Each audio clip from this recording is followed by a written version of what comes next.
clothing for Buddy Pough, provided by Bill Owings Custom Clothing. Bill Owings Custom Clothing is a proud sponsor of the Buddy Pough Show. It's time this week on the Buddy Pough Show that we recognize the Regional Medical Center all-heart player and coach. That all-heart player certainly showed a lot of heart, not only in the ball game, but during the course of the week. You're exactly right. Dominique Ellis is our heart player of the week, and he had a stiff neck when he woke up Saturday morning, and we didn't know if we were going to even get him to the field. He'd already had a foot injury and some other things, and he goes out and then during the game hurts his knee. So, you know, he had about as many things going on as you possibly could in one day. Dominic Ellis out of North Springs High School down in Atlanta, Georgia. Let's get down to the third quarter highlights. Bethune-Cookman kicking off to South Carolina State. And I'll tell you what, Coach, I talked about the team not coming out playing well offensively against Central Michigan. You turned those tables Saturday against Bethune-Cookman. We did play better starting the second half. That kickoff return team, and I'm trying to help them get that thing going. And, you know, we just can't seem to make that happen. We start off with a nice run there with Ashton out on the corner, and Devin Word gets a nice block for him. We make a good read, and then we pull it here, and Derek has a nice run, and I'm thinking now, you know, we finally getting this offense to click a little bit, and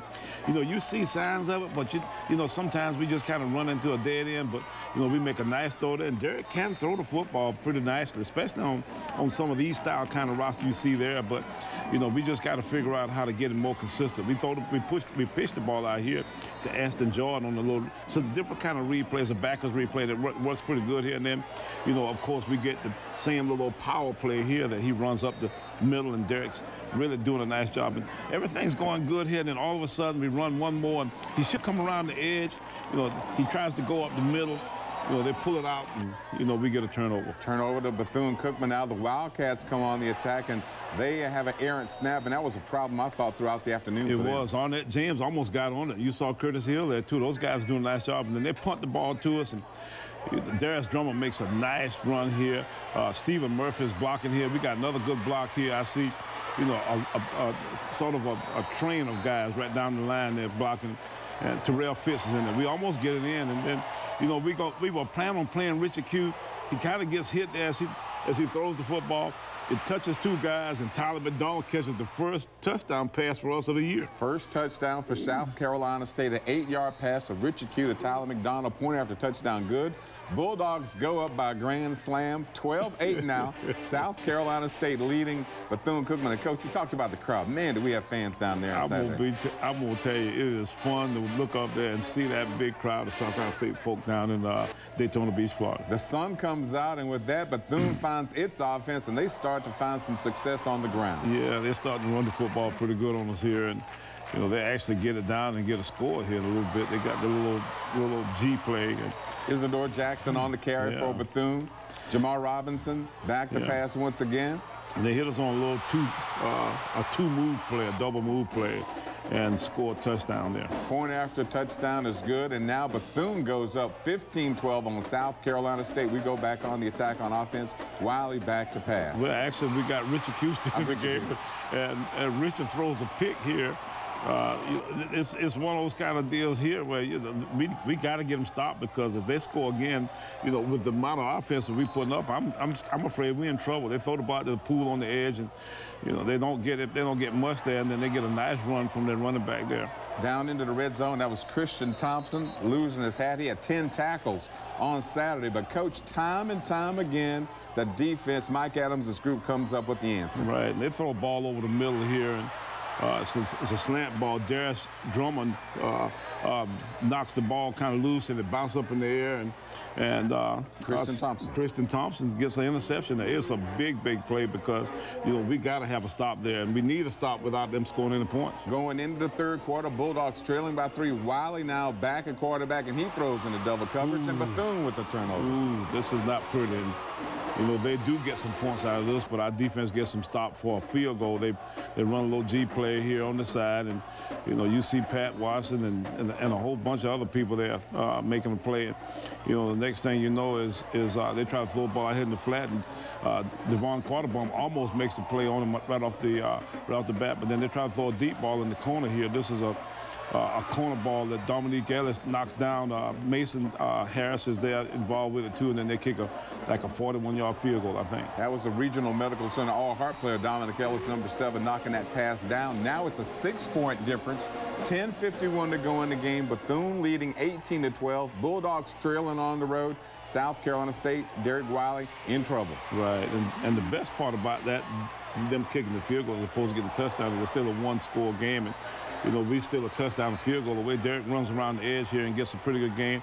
He drops back here again and finds some space up the middle on the run. And we get the ball down here pretty good because Derek really makes a nice move and runs on down here to about the 20-some-odd yard line, actually about the 12, 13-yard line. Derek Wiley on the day, coach, 121 yards rushing the football. Clearly our best rushing performance so far this year, but a miscue here, pardon the pun, between Simmons and Richard Q. Derek's hurt a little bit, and you know, we end up having to take him out. You see Pat Washington and Courtney Ingram coming off and making a play here. They got a nice stunt going. The next thing you know, we punting. They are punting again, and Darius Drummond's got it again. And we do a nice job of setting that return up. Coach Joe Taylor's done a fantastic job of getting this team prepared to, you know, to make an effect on every game. And we get the ball out to about our 5-yard line. That's a 46-yard return for Darius Drummond. He had one for 45 earlier to set the Bulldogs up. This is Derek Wiley inside now. Yeah. South Carolina State with an opportunity to tie the game and perhaps take the lead. Yeah, if he runs a little wide, I think he might run the end zone, but then he does get in here. You know, we run the little toss counter play where, you know, he runs off of the power angle and scores a touchdown for us. They had to move it back with an illegal procedure penalty on the first extra point. Blake Erickson nails it. Now South Carolina State regains the lead, 19-18, 4:45 to go, but plenty of time for Bethune-Cookman.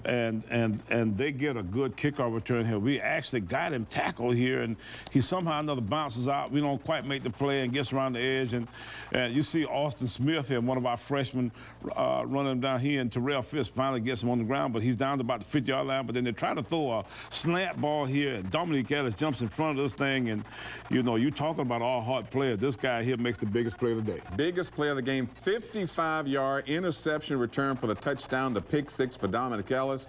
On for the point after touchdown, Blake Erickson to make it 26-18, South Carolina State. And, of course, as we take a look at the final tally, coach, and the stats, the most important stat is that one on top, which is the score. Oh, I guarantee you that 26-18 is exactly what the doctor ordered. And, you know, you get a chance to go on the road for 3 straight weeks, and you get a win in your first conference game.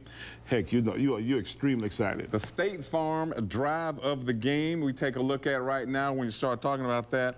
And looking at that, it began with the punt return by Darius Drummond of 45 yards that sets up the eventual drive. Exactly right. We are behind here, and behind by 6, actually. And, you know, Darius gets the ball down to about the 5-yard line, and then, you know, Derek tries to go around the end here for a play and can't quite get around the end. So we come back and run another little play here where we actually fake the pitch to the right, and he then comes up the middle for a score. It was a 4-play, 11-yard drive, but the most important State Farm drive of the game. South Carolina State takes the lead, 19-18.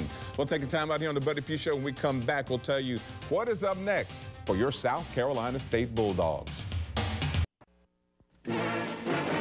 For the next big Bulldog game, stock up on the most delicious tailgating packages around at Pat's Cafe, where regulars are treated special and everyone's a regular. All right, your facts this week. We take a look around the MEAC. You see Norfolk State losing to West Virginia. Southeastern Louisiana big over Savannah State. Howard with win over Morehouse. A&T losing to Appalachian State. Morgan State going down to Bowling Green, and the Bulldogs win 26-18 over Bethune-Cookman. And, of course, the other scores, North Carolina Central a winner. Delaware State over Shaw.